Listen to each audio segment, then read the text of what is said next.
ایما سے ملنے کے لیے جب لیون گاؤں جاتا تھا تو اکثر دوا فروش کے یہاں کھانا کھایا کرتا تھا۔ چنانچہ اخلاق کا تقاضا تھا کہ بدلے میں وہ بھی دوا فروش کی دعوت کرے۔ بڑی خوشی سے مونسے اور اومے نے جواب دیا۔ اس کے علاوہ میں اپنے دماغ کو طاقت پہنچانے کا بھی کچھ سامان کروں گا۔ یہاں رہتے رہتے تو زنگ لگ گیا۔ ہم تھیٹر جائیں گے، ریسٹورنٹ جائیں گے، غرض کے رات بھر خوب لطف رہے گا۔ چلو رہنے بھی دو۔ وہ جن مبہم خطرات کا سامنا کرنے کے لیے اپنے آپ کو تیار کر رہا تھا، ان سے ڈر کر مادام اومے نے بڑے پیار سے کہا، کیوں، کیا بات ہے؟ کیا دواخانے کی بھاپوں میں برابر بیٹھے بیٹھے میری تندرستی خراب نہیں ہو رہی؟ مگر عورتوں کی عادت ہی یہ ہے، وہ علم سے بڑا جلتی ہیں اور مردوں کو جائز سے جائز قسم کی تفریح بھی نہیں کرنے دینا چاہتی۔ خیر کوئی بات نہیں ہے، میں نے تم سے کہہ دیا، 2-4 دن میں رواں آؤں گا، پھر ہم دونوں کی دل لگی رہے گی۔ کچھ دن پہلے دوا فروش کبھی ایسی زبان میں گفتگو نہ کرتا، مگر اب وہ پیرس کی سی زندہ دلی اختیار کرنا چاہتا تھا اور اسے بڑی خوش مذاقی کی بات سمجھتا تھا۔ اپنی پڑوسن مادام بواری کی طرح وہ بھی بڑے تجسس کے ساتھ کلرک سے دارالسلطنت کے طور طریقے پوچھا کرتا تھا، بلکہ متوسط طبقے کے لوگوں کو مروب کرنے کے لیے عامیانہ قسم کے فقرے بولا کرتا تھا۔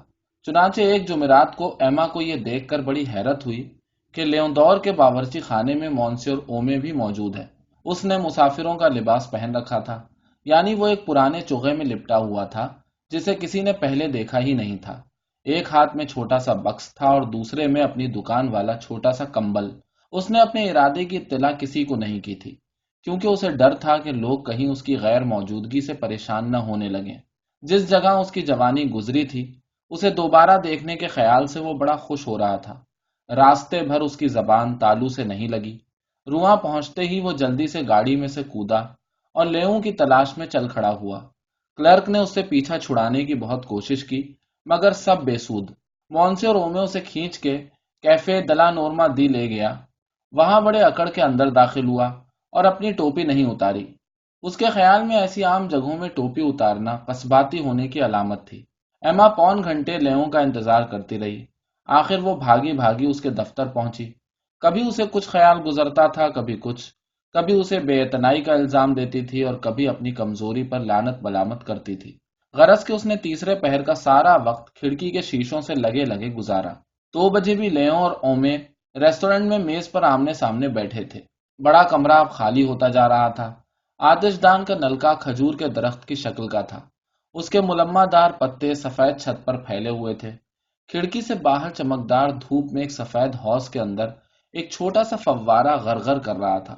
حوض میں آبی پودوں کے درمیان 3 بے جان سے کیکڑے ٹانگیں پھیلائے پڑے تھے اور ان کے قریب کچھ بٹیریں ایک پہلو پر لیٹی سب ایک جگہ آرام کر رہی تھیں۔ اومے کو بڑا لطف آ رہا تھا۔ یہاں کے نفیس کھانے سے زیادہ تو یہاں کے ٹھاٹ باٹ نے اسے بدمست کر رکھا تھا۔ بہرحال شراب نے بھی اس کے حواس خمسہ کو تھوڑا بہت گرما ضرور دیا تھا، اور جب شراب میں پکا ہوا آملیٹ سامنے آیا تو وہ عورتوں کے بارے میں بڑے غیر اخلاقی نظریے پیش کرنے لگا۔ جو چیز اسے سب سے زیادہ مسحور کرتی تھی وہ فیشن تھا۔ کسی ساز و سامان سے مزین کمرے میں اسے نفاست سے بندھے ہوئے بال بھی بہت پسند تھے۔ رہیں جسمانی صفات تو نوجوان لڑکیاں اس کی طبیعت پر گراں نہیں گزرتی تھیں۔ لیوں بڑی حسرت بھری نظروں سے بیٹھا گھڑی تک رہا تھا۔ دوا فروش جام پر جام لنڈھا رہا تھا۔ نہ اس کا کھانا بند ہوتا تھا نہ باتیں۔ رواں میں تو تمہیں بڑی تنہائی محسوس ہوتی ہوگی، وہ یکایک کہنے لگا۔ تمہاری محبوبہ یہاں سے زیادہ دور تو یقیناً نہیں رہتی ہوگی۔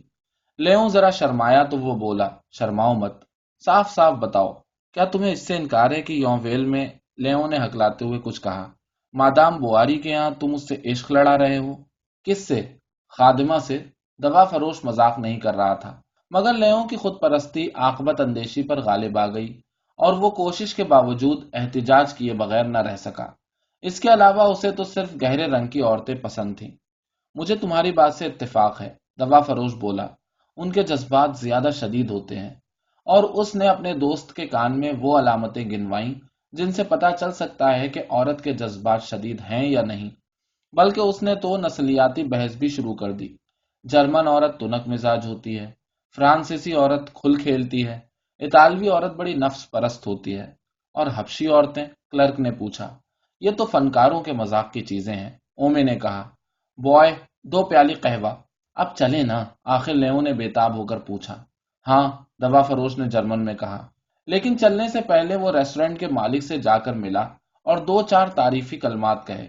پھر لیو نے اس سے پیچھا چھڑانے کے لیے بات بتائی کہ مجھے کچھ ضروری کام ہے۔ اچھا تو میں تمہارے ساتھ چلوں گا، اومے نے کہا، اور سڑکوں پر اس کے ساتھ چلتے ہوئے دوا فروش برابر اپنی بیوی، بچوں، ان کے مستقبل اور اپنے کاروبار کا ذکر کرتا رہا۔ اس نے بتایا کہ پہلے کاروبار کی حالت کیسی خراب تھی اور اب اس نے اپنی محنت سے کام کو کتنی ترقی دے دی تھی۔ اوتیل دوبولیونا کے سامنے پہنچ کر لیون یکلخت اسے چھوڑ کر زینے پر چڑھ گیا اور دیکھا کہ اس کی محبوبہ بڑی گرم ہو رہی ہے۔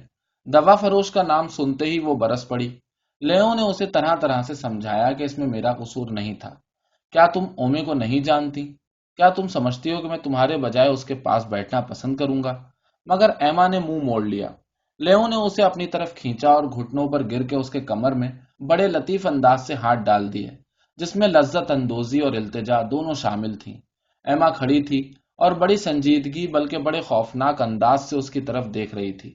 اس کی بڑی بڑی آنکھوں میں سے شعلے نکل رہے تھے، پھر اس کی آنکھیں آنسوؤں سے چھپ گئیں، اس کے لال لال پپوٹے جھک گئے اور اس نے اپنے ہاتھ لیون کے قبضے میں دے دیے۔ لیون نے اس کے ہاتھوں کو اپنے ہونٹوں سے لگایا ہی تھا کہ ایک خادم نے اندر آ کر لیون سے کہا کہ آپ کو ایک صاحب بلا رہے ہیں، تم آؤ گے نا؟ وہ بولی، ہاں، مگر کب؟ ابھی آتا ہوں۔ یہ تو میری چال تھی، لیون کو دیکھ کر دوا فروش بولا۔ میں نے سمجھا تمہیں اس ملاقات سے کوفت ہو رہی ہوگی، چنانچہ میں نے کہا کہ اسے ختم ہی کر دوں۔ چلو چل کے بریدو کے یہاں ایک جام پئیں۔ لیون نے قسم کھا کے کہا کہ مجھے لوٹ کے دفتر جانا ہے۔ اس پر کلرک نے قانون اور کلرکوں کا مذاق اڑانا شروع کر دیا۔ اس گھس گھس کو تھوڑی دیر کے لیے چھوڑو، ایسی بات ہی کیا ہے، ذرا مرد آدمی بنو۔ چلو بریدو کے یہاں چلیں، وہاں اس کا کتا دیکھنا بڑا مزیدار ہے۔ جب کلرک نے پھر اصرار کیا تو وہ بولا، میں تمہارے ساتھ چلتا ہوں، تم کام کرنا، میں انتظار کرتا رہوں گا، اتنے میں اخبار پڑھوں گا یا کسی قانون کی کتاب کے ورق الٹوں گا۔ ایک طرف تو لیون کو ایما کے غصے کا ڈر تھا، دوسری طرف وہ مونسر اومے کی بک سے پریشان ہو رہا تھا، اور پھر شاید دوپہر کے بھاری کھانے کی وجہ سے بھی اس کا دماغ گٹھل ہو رہا تھا اور اس سے کوئی فیصلہ نہیں ہو رہا تھا۔ کچھ ایسا معلوم ہو رہا تھا جیسے دوا فروش نے ایک ہی بات دہرا دہرا کر اس پر جادو سا کر دیا ہو۔ وہ برابر یہی کہے چلا جا رہا تھا، آؤ بریدو کے یہاں چلیں، قریب ہی تو ہے، ریومال پالیوں میں۔ پھر کم ہمتی کی وجہ سے، حماقت کی وجہ سے، اس بے نام احساس کی وجہ سے جو ہم سے ناگوار کام کرا لیتا ہے، لیون دوا فروش کے ساتھ کھچا کھچا بریدو کے یہاں چلا گیا۔ بریدو ایک چھوٹے سے احاطے میں 3 مزدوروں کی نگرانی کر رہا تھا، جو ہانپ ہانپ کر سوڈا واٹر بنانے کی مشین کا ایک بہت بڑا پہیا گھما رہے تھے۔ اومے نے مزدوروں کو کچھ ہدایتیں دی، بریدو سے بغلگیر ہوا، پھر سب نے مل کر شراب پی۔ لیون نے 20 دفعہ نکل بھاگنے کی کوشش کی، مگر ہر دفعہ دوا فروش نے یہ کہہ کر اس کا ہاتھ پکڑ لیا، بس ابھی چلتے ہیں، میں بھی ساتھ چلوں گا، ابھی چل کے فینال درواں میں لوگوں سے ملیں گے، میں تماسا سے تمہارا تعارف کراؤں گا۔ آخر کسی نہ کسی طرح اس نے چھٹکارا پا ہی لیا اور سیدھا بھاگ کے ہوٹل پہنچا۔ ایما وہاں موجود نہیں تھی، ابھی تھوڑی دیر ہوئی وہ غصے کے مارے وہاں سے اٹھ کے چل دی تھی۔ اب اسے لیون سے کچھ نفرت سی ہو رہی تھی، ملاقات کے مقررہ وقت پر نہ پہنچنا اسے ایک توہین معلوم ہو رہا تھا، اور وہ اس سے الگ ہونے کے دوسرے اسباب کھود کھود کر نکال رہی تھی۔ لیون میں ذرا بھی جواں مردی نہیں تھی، وہ کمزور دل، بدمذاق، عورتوں سے بھی زیادہ بزدل، لالچی اور بے ہمت تھا۔ لیکن جب وہ ذرا ٹھنڈی پڑی تو اسے احساس ہوا کہ میں خواہ خواہ اس کی برائی کر رہی تھی، لیکن اپنے محبوبوں کی برائی کرنے سے ہمارے دل میں کچھ نہ کچھ فرق ضرور آ جاتا ہے۔ ہمیں اپنے بتوں کو ہاتھ سے نہیں چھونا چاہیے، ورنہ انگلیوں سے ملمہ اتر آتا ہے۔ آہستہ آہستہ یہ حالت ہو گئی کہ وہ زیادہ تر اپنی محبت کے علاوہ اور چیزوں کی باتیں کرنے لگے۔ ایما اسے خط لکھتی تو پھولوں، نظموں اور چاند ستاروں کا ذکر کرتی۔ اس کی محبت دن بدن گھٹتی جا رہی تھی، مگر خارجی چیزوں کی مدد سے اپنے آپ کو زندہ رکھنے کی فکر میں تھی اور ایسے کھوکھلے ذریعے استعمال کر رہی تھی۔ ایما ہر دفعہ یہ امید کرتی تھی کہ اگلی دفعہ جاؤں گی تو مجھے بے پناہ مسرت حاصل ہوگی، پھر اسے دل میں قبولنا پڑتا تھا کہ مجھے کوئی خاص بات محسوس نہیں ہوئی۔ یہ مایوسی بڑی جلدی ایک نئی امید میں تبدیل ہو گئی اور ایما پہلے سے زیادہ بےتابی اور جوش کے ساتھ اس کے پاس جانے لگی۔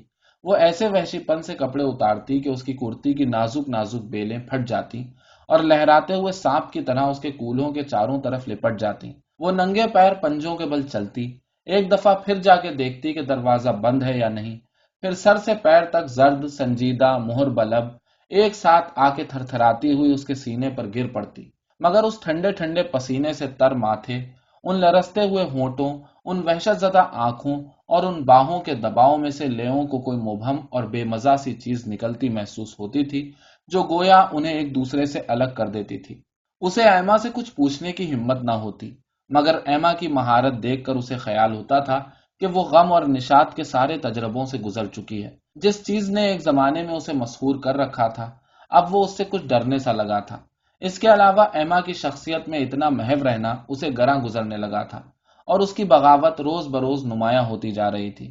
اسے ایما سے یہ شکایت تھی کہ آخر ہمیشہ فتح اسی کو کیوں ہوتی ہے۔ اس نے تو یہاں تک کوشش کی کہ اس سے محبت ہی نہ کرے، لیکن جب وہ اس کے جوتوں کی چڑچڑاہٹ سنتا تو اس میں ہمت نہ رہتی، اور اس کی وہی حالت ہو جاتی جو تیز شراب کو دیکھ کر شرابیوں کی ہوتی ہے۔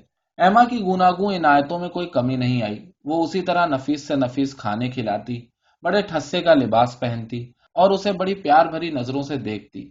یومویل سے آتی تو اس کے سینے پر پھول لگے ہوتے جنہیں وہ اس کے منہ پر پھینک پھینک کے مارتی۔ لیوں کی صحت کا اسے بڑا خیال رہتا، اور وہ اسے ہر بات میں مشورے دیتی رہتی، اس پر اپنا قبضہ مضبوطی سے جمائے رکھنے کے لیے، اور اس امید میں کہ شاید خدا بھی میری طرفداری کرے۔ اس نے لیوں کے گلے میں حضرت مریم کی مہر باندھ دی۔ وہ بالکل ایک نیک اور پارسا ماں کی طرح پوچھا کرتی کہ تمہارے دوست کون کون ہیں، اور اس سے کہا کرتی ان لوگوں سے مت ملو، باہر مت پھرا کرو، بس ہم دونوں کے سوا اور کسی کا خیال دل میں نہ آنے دو، بس ایک مجھ سے محبت کرو۔ اس کا جی چاہتا تھا کہ لیوں کی پوری زندگی میری نگرانی میں ہو۔ اسے خیال آیا کہ لیوں کے پیچھے کچھ آدمی لگا دے جو سڑکوں پر اس کے پیچھے پھرا کریں۔ ہوٹل کے قریب ایک آوارہ گرد ہمیشہ پھرا کرتا تھا اور مسافروں سے پیسے مانگ کر گزر کرتا تھا۔ وہ اس کام سے انکار نہ کرتا، مگر ایما کی نخوت کو یہ گوارا نہ ہوا۔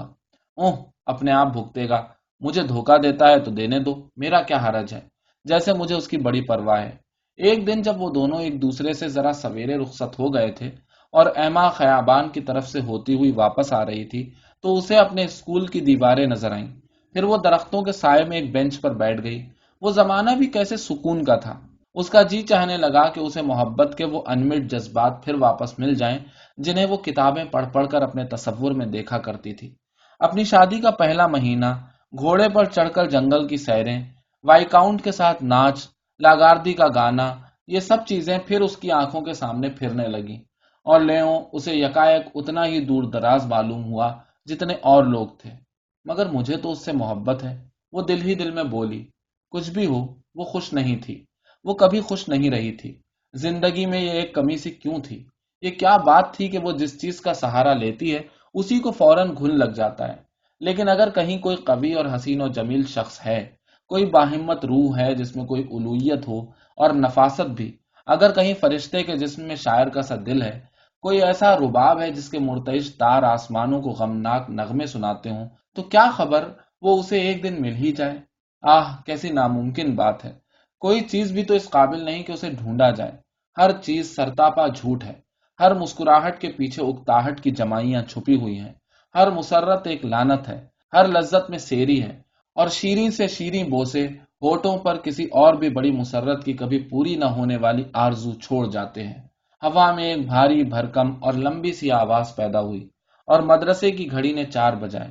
4 بج گئے، اور اسے ایسا معلوم ہو رہا تھا جیسے صدیوں سے اس بینچ پر وہ بیٹھی ہو، مگر 1 منٹ کے اندر بے انتہا جذبات سما سکتے ہیں، جیسے تھوڑی سی جگہ میں پورا ہجوم۔